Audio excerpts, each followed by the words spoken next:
विशाल फिरके. आज मी तुम्हाला एक सुंदर गोष्ट सांगणार आहे.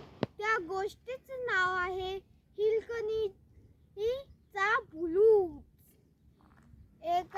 एका गडावर शिवाजी महाराजचा गड होता आणि हिलकणी नावाची बाई होती. ते रोज त्या गडावर दूध विकायला जायची.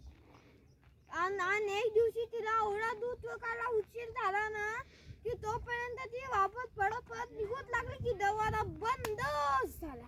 तिला काय बाहेर निघताच आलं नाही. आणि मग पुन्हा ते म्हणे की प्लीज दरवाजा खोला, प्लीज दरवाजा खोला, माझं एक छोटंसं बाळ माझ्या घरामध्ये आहे.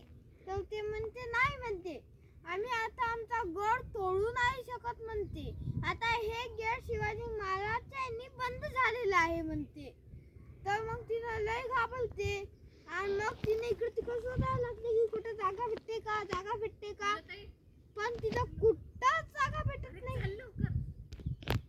मग तिला वाटलं की आता कोणी दरवाजा खोलणार नाही. तिने इकडे तिकडे बघलं पण रस्ता कुठे भेटला नाही. मग तिला एक रस्ता भेटला पण ते रस्ता एकदम रिस्की होता.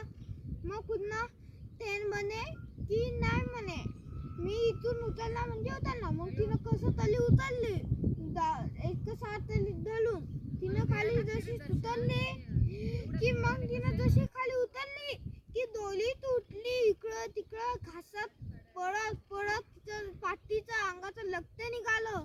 पण तिनं पळत गेली घरी, धाव घेतला, पळत आपल्या बाळाला असे खुशीत घेतली.